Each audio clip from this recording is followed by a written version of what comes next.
This presentation and proposal were completed by Brian Armbrust, John Collins, Julianne Cooley, Catherine Shoemaker, and Connie Thomas for Group 13, The Environment. The environment we live in and the air we breathe have a direct impact on our health. This seems pretty obvious, but how much impact do we have on our environment and the quality of air around us? In our presentation, we will discuss exactly that. We will be looking at the things that we do that have an impact and contribute to air pollution, whether negative or positive. Our team has taken the initiative to focus on this cyclical pattern in order to see where changes can be made to improve the environment. After looking into specifics, we conducted a series of interviews with people living in Maricopa County. And the findings from these interviews demonstrated that the value systems that the community members hold are not currently being represented or properly legislated to ensure that those values are being protected. Taking this into account, we have proposed a solution that would help create a positive change in the natural environment by holding energy companies responsible for reducing air pollution.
It has been noted that high-income nations such as the United States release the most greenhouse gas emissions due to their higher levels of consumption. Such rapid increase in consumption levels emphasizes the need for constituents and policymakers to plan ahead regarding continued urbanization. Urbanization can actually reduce the number of greenhouse gas emissions per person due to shared resources, smaller homes, and public transportation if these resources are properly utilized and planned for. It is important to find a balance between consumption and the pollution we cause by creating policies that are sustainable for energy usage and minimally impact the environment. Currently, Arizona calls for utility companies to produce 8% of their power from renewable resources. That percentage needs to be 15% by 2025.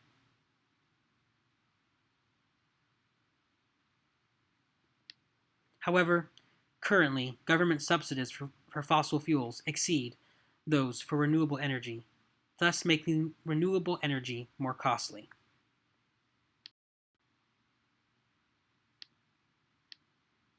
The use of fossil fuels releases harmful greenhouse gases that contribute to climate change, resulting in negative impacts to established systems. Not only are fossil fuels the major cause of air pollution, but they are also the primary contributor to premature deaths.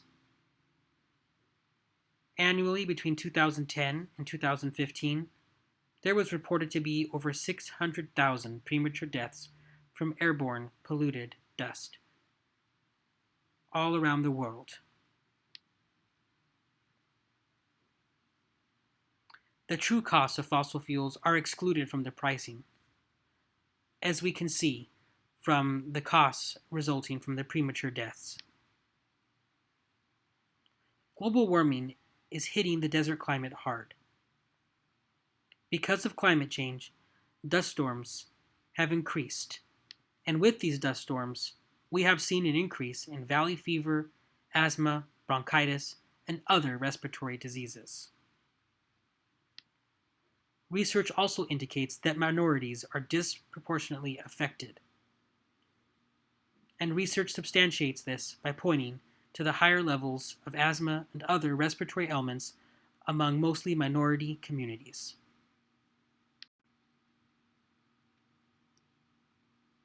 Survey. What do the locals think, know, and want?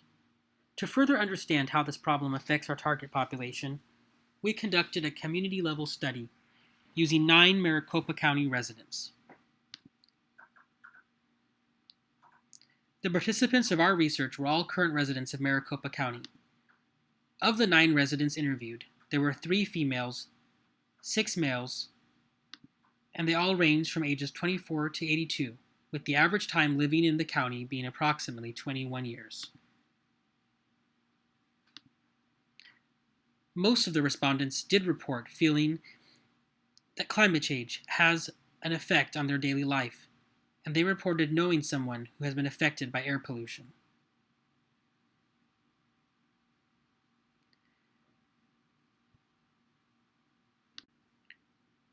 We found the overarching obstacles to the utilization of renewable energy largely fall to a lack of homeownership and issues with affordability. Almost everyone interviewed rents their home, providing little choice in energy source use. And many believe there is a lack of transparency in costs and a lack of subsidized options. The respondents did demonstrate an interest in solar energy, but the costs were often holding them back from pursuing that option. The response from the respondents also included ideas that there is a need for more public transportation, that green spaces need to be a part of a solution. In particular, there is a need to plant more trees. And the respondents identified the government as being most responsible for implementing and enforcing regulations. However, the respondents did acknowledge that the private sector, that is, the for-profit companies, is not doing even the bare minimum to address the issue of climate change. Proposed solution: transparency and commitment. Using what we learned through our interviews, we put together a proposal to help create positive change in the community. This includes a higher level of transparency from energy companies, a commitment to a higher level of renewable energy source use, and improved social and economic capital on the individual basis, as it relates to energy use and environmental preservation. Our interviewees unequivocally agreed that government action is needed to legislate increased corporate responsibility in decreasing air pollution and increasing the utilization of clean energy. This should be happening already, but it isn't, because the utilities have all the control in the market. As noted by our respondents, the primary roadblock to pass legislation attempts has been vested interests in the status quo of energy production. As such, our plan is to introduce a policy proposal in the 2020 Maricopa County election. The proposal would outline negotiated contracts between energy consumers and their energy utility companies, wherein the utility must inform the consumer of how they are producing the energy, the associated pollutants and carbon output, and how that output affects the environment before the consumer is then allowed to negotiate their billing. This needs to include transparency. The associated campaign leading to the vote will be run as a nonprofit and would only accept private, individual donations free from partisan or national or international corporate interests. Enacting the change. The initial stage of the project is to conduct research with experts and draft the exact proposition wording. Particular focus on secondary and tertiary economic and environmental effects must be understood to draft a sustainable and desirable policy, as well as ensuring methods of enforcement. Then come the campaign fundamentals. The campaign needs to be independent, free of partisanship. The campaign needs to focus on the realities of utility profits and their external influences. The campaign must center around consumer choice and helping to provide affordable solutions for the consumers of Arizona. Finally, environmentalism needs to be a part of the campaign to emphasize the brighter future we all hope for. This proposal expects that there will be backlash, especially from the for-profit energy companies. But the creators of this proposal acknowledge that this challenge must be faced if we are to tackle climate change. Social media campaign. This is an example of an ad for posters and our social media campaign. The idea is that it depicts two futures, and we are asking the consumers to vote for the future they want. Our website would also depict similar imagery and ideas. Slogans would include, "Make your utilities work for you," "Keep money in your pocket," and "Invest in your brighter future."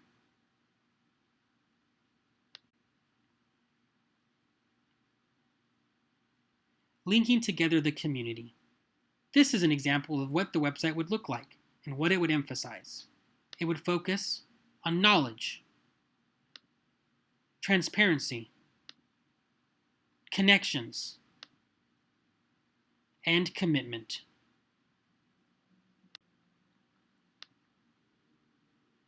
Also a part of our proposal would be the Arizona Department of Environmental Quality, or ADEQ, and Volunteer Board of Residents. ADEQ currently monitors the air quality throughout Arizona and would be in charge of ensuring companies are complying with the new legislation put forth. ADEQ would also evaluate the immediate short-term benefits of the policy. In addition to ADEQ, there would be the creation of a representative commission to monitor and work with ADEQ, and this commission would be made up of residents and businesses from different areas of the valley.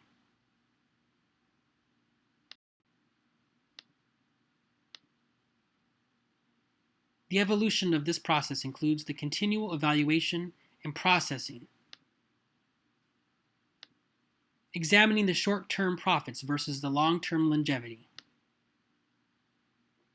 and motivation for new innovation, especially regarding renewable energy sources.